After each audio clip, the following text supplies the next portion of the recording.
Bagaimana kiat supaya setiap ibadah saya memiliki rasa nikmat dan membakar di hati?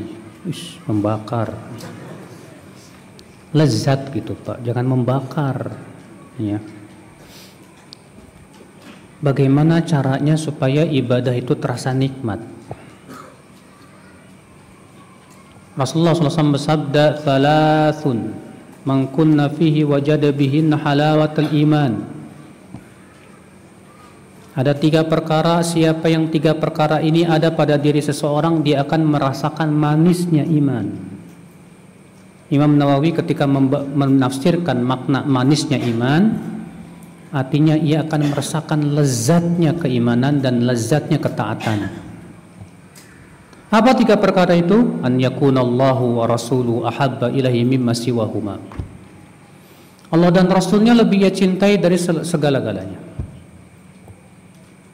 Apa yang kedua? Wa an yuhibbal mar'a la yuhibbuhu illa lillah. Tidaklah ia mencintai seseorang kecuali ia mencintainya karena Allah. Apa yang ketiga? Wa an yakraha an ya'uda fil kufr kama yakrahu an yuqdhafa fin nar. Ia tidak mau kembali kepada kekufuran sebagaimana ia tidak mau dilemparkan ke dalam api. Siapa yang ada 3 perkara ini, kata Rasulullah, dia akan menemukan rasa manisnya iman, manisnya ketaatan. Al-Imam Ibnu Qayyim rahimahullah ketika menyebutkan tentang keutamaan zikir, lebih dari 60 keutamaan. Di antaranya kata beliau apa? Bahwa afdalul amal yang paling utama itu adalah yang paling banyak kita mengingat Allah di dalamnya. Salat yang paling utama, yang paling kita banyak ingat di dalam salat kita kepada Allah. Mungkin enggak ada orang salat tapi enggak mengingat Allah, Pak? Mungkin.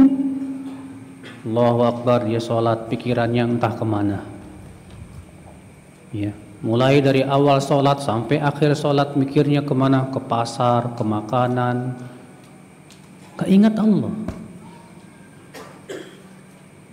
Kalau orang tidak ingat Allah dalam sholatnya, saya jamin tidak akan lezat sholatnya. Sholat mikirinnya game. Sholat mikirinnya main bola. Sholat mikirinnya yang lain. Saya yakin antum sholatnya nggak bakalan betah lama-lamaan. Kenapa? Karena ada yang lebih asyik di hati antum dari sholat. Makanya hati ini bagaikan bejana. Kalau antum asyik dengan sesuatu, akan berpaling dari yang lainnya. Saat hati antum asyik dengan mengingat Allah dalam sholat antum dan bermunajat kepadanya, antum akan terasa nikmat dalam sholat. Tapi kalau ternyata di hati kita ada sesuatu yang lebih mengasyikkan dari sholat, kita tidak akan merasakan nikmatnya apa? Sholat. Tak nikmat. Ada apa? Kenapa saya enggak nikmat dalam sholat saya, Ustadz? Ya, karena ada yang lebih nikmat di hati antum dari sholat. Coba antum pikirkan, apa yang menyebabkan antum kok tidak nikmat dalam sholat? Ada enggak di hati antum yang lebih antum nikmati dari selain sholat? Mungkin antum lebih nikmat nonton YouTube. Mungkin antum lebih nikmat Facebookan dan medsosan. Kalau Facebookan, medsosan sampai kuat berjam-jam, sehingga terasa nikmat sekali. Saya jamin sholat pun antum gak bakalan khusyuk. Kenapa? Karena ada yang lebih nikmat dari mengingat Allah.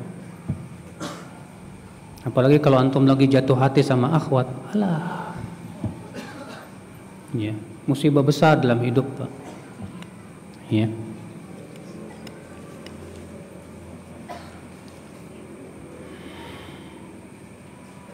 Bagaimana status hadis, ya Allah, siapa saja yang memimpin urusan umatku ini yang kemudian ia menyayangi mereka, maka sayangilah ia, dan siapa saja yang menyusahkan mereka, maka susahkan ia. Ini hadis sahih. Ya. Karena banyak bermunculan di medsos dengan judul mendoakan keburukan bagi pemimpin zalim adalah sunnah yang terlupakan. Ya akhi, bedakan mendoakan secara umum dengan mendoakan secara individu. Ini kan doa yang sifatnya apa? Umum, yang menunjukkan akan kasih sayang Rasulullah kepada umatnya. Ya Allah, siapa saja dari umatku yang dijadikan pemimpin lalu ia menyusahkan rakyatnya, maka susahkan dia. Umum tidak. Bisa enggak dibawakan kepada untuk individu tertentu? Jawab tidak. Kalau kita mendoakan secara umum saja, ya Allah, berikanlah kepada pemimpin-pemimpin yang zalim itu agar engkau sempitkan mereka, enggak masalah. Tapi untuk mendoakan secara individu, maka kita katakan, akhi, yang lebih baik kita doakan kebaikan. Kenapa? Karena kalau antum doakan keburukan, apa manfaatnya coba? Contoh misalnya, antum mendoakan, ya Allah, mudah-mudahan ya pemimpin saya ini mati misalnya. Oke, Allah kabulkan doamu, kira-kira penggantinya yakin lebih baik apa lebih buruk? Belum tentu ya, belum tentu. Ya. Kita ingin pemimpin kita baik, tapi Allah sudah berjanji bahwa Allah akan memberikan untuk orang zalim pemimpin yang zalim juga.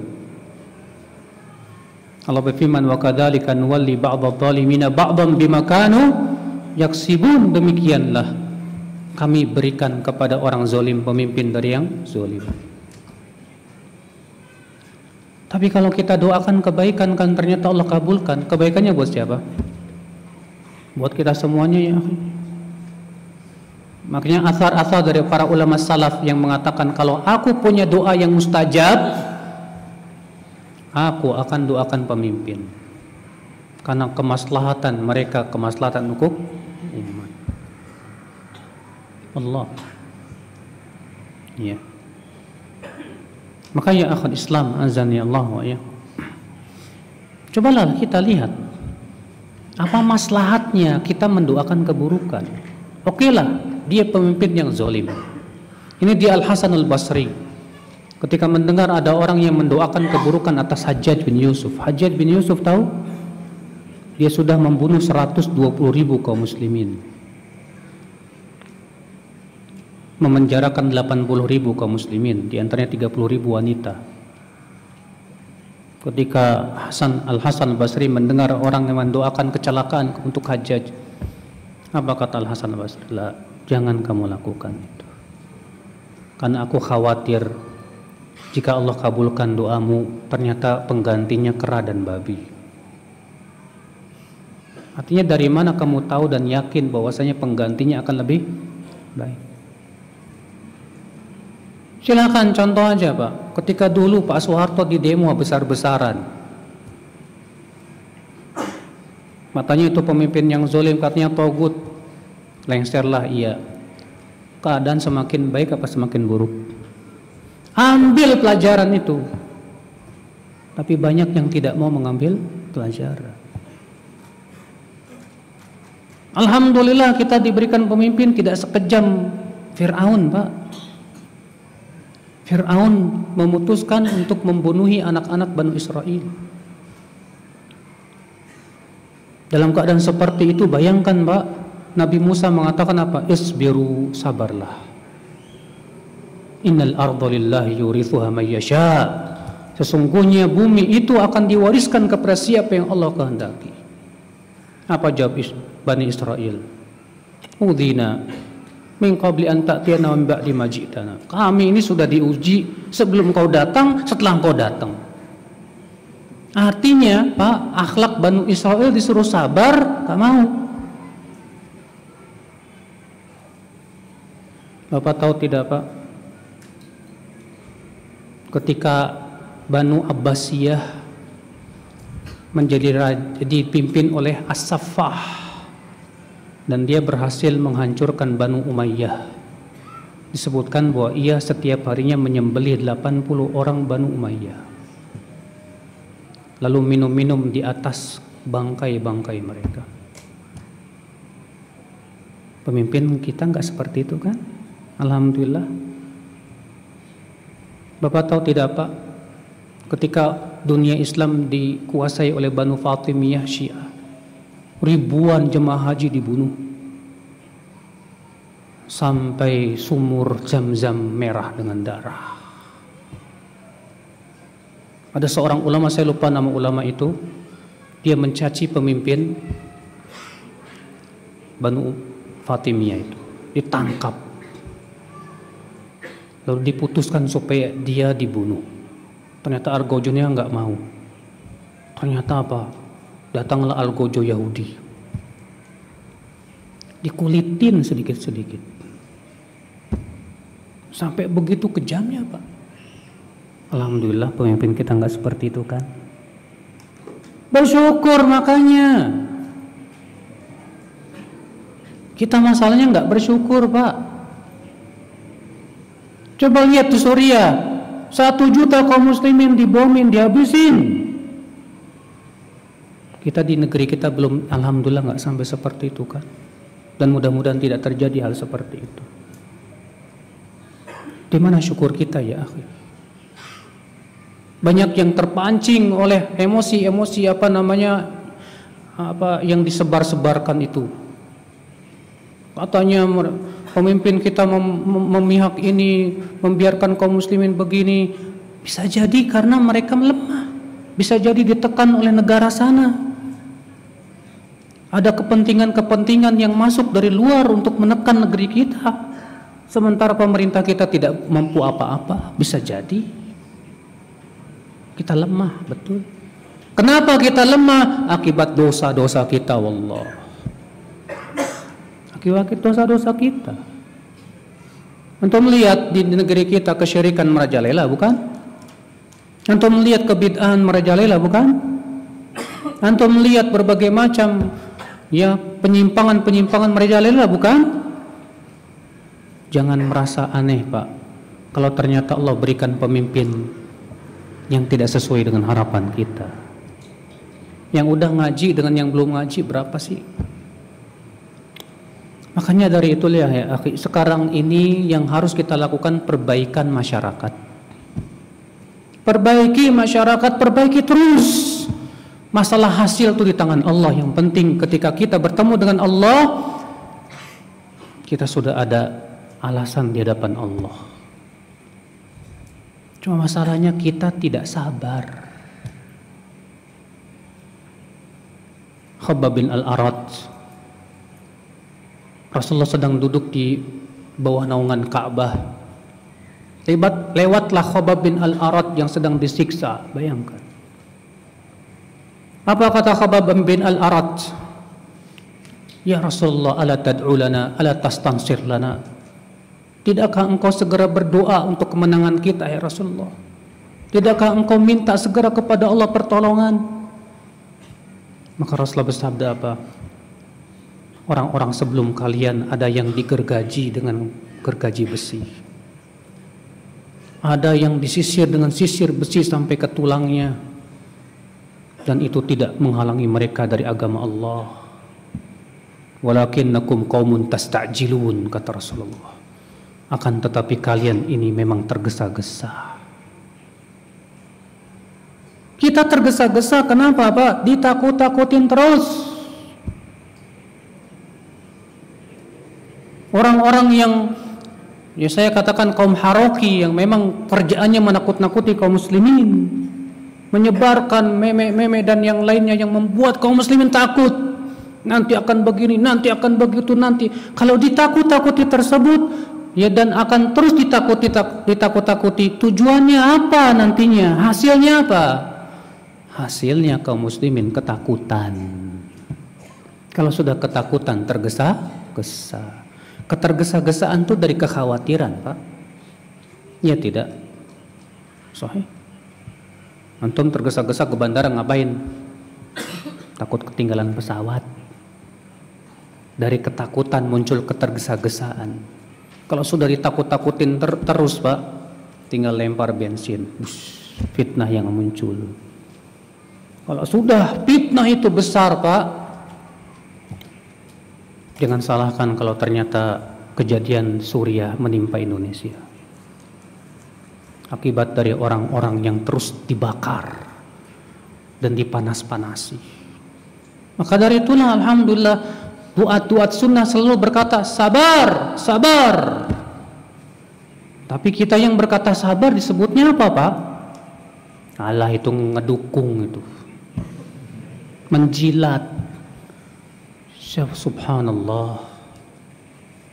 Kita memerintahkan sabar bukan berarti kita tidak usaha, kita usaha. Di antara usaha kita berdakwah, kita memberikan masukan. Kita berusaha memperbaiki masyarakat sesuai dengan kemampuan. Sabar. Wallahi umat di zaman-zaman sebelum kita lebih parah dari ini. Lebih parah. Makanya kemudian para ulama mengambil pelajaran dari umat-umat sebelum kita untuk sabar saja. Dan aneh di zaman sekarang masih saja ada orang yang bawakan dalil, salaf terdahulu aja memberontak. Ya akhi, saya mau tanya, betul memang secara sejarah salaf terdahulu ada yang memberontak. Cuma saya tanya, hasilnya apa? Hasil dari pemberontakan itu apa? Tolong jawab. Orang yang suka membawakan asar salaf terdahulu yang memberontak, saya mau tanya mereka, hasilnya apa dari pemberontakan itu? Tidak menegakkan dunia, tidak pula agama. Yang ada kehancuran dan kehancuran. Makanya kemudian Syekhul Islam Taimiyah berkata apa? Fastaqarrat. Ya. Maka menjadi tetaplah setelah itu para ulama berpendapat haramnya memberontak. Kenapa? Karena setelah melihat sejarah, semua pemberontakan ternyata hasilnya mudaratnya jauh lebih besar daripada apa? Maslahat. Orang yang gak punya sabar berkata, sampai kapan kita sabar? Rasulullah menjawab, isbiru hatta talqauni ala haud. Sabarlah sampai berjumpa denganku di telaga Haud. Sampai berjumpa dengan Rasulullah di telaga Haud, ya akhi. Sabarnya. Itu ketika Rasulullah mengabarkan bahwa akan muncul pemimpin-pemimpin al-atharah yang lebih mementingkan dirinya daripada rakyatnya. Dikemanakan dalil-dalil yang banyak seperti ini, ya akhi. Kemudian yang dibawakan adalah kejadian-kejadian yang memilukan yang ada di zaman salaf, kemudian malah dijadikan untuk membenarkan perbuatan mereka. Ini kekerdilan dalam memahami, ya akhi. Tidak melihat bagaimana hasil-hasil yang ada, ya akhi. La haula wala quwata illa billah. Musibah memang di zaman sekarang ini, ya akhi. Karena yang berbicara dan ikut angkat bicara orang-orang bodoh juga yang terbakar semangat. Ya.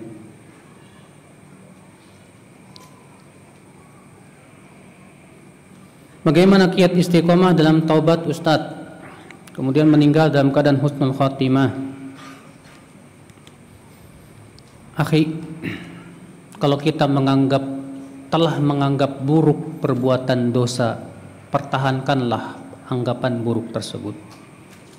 Karena taubat akan terus kita jalankan selama kita menyesali dan menganggap buruk. Setiap kali kita mengingat dosa, kita menyesal, maka saat itu akan tumbuh taubat. Setiap mengingat dosa, kita menyesal, tumbuh lagi taubat, taubat, istighfar, taubat.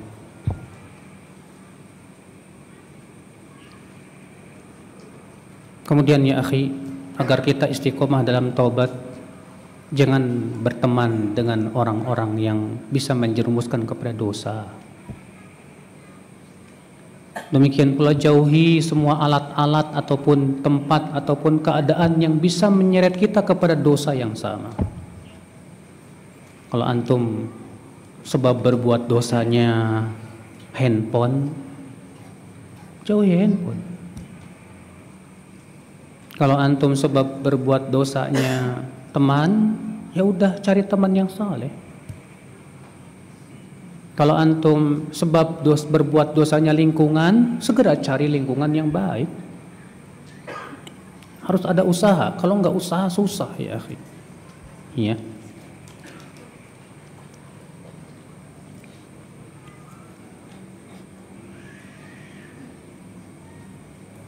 Bagaimana cara minta ampunan untuk orang tua yang sudah meninggal? Kan dalam ayat-ayat Allah menyebutkan, Rabbighfirli wali walidayya walil mu'minina yaumal yaqumul hisab. Ya Allah, ampunilah aku dan kedua orang tuaku dan kepada kaum mukminin. Allah juga berfirman, Rabbirhamhuma kama rabbayani shaghira. Ya Allah, sayangilah keduanya sebagaimana keduanya menyayangiku di waktu kecil. Ya, itu bisa kita lakukan demikian. Baik. Semoga yang saya sampaikan bermanfaat.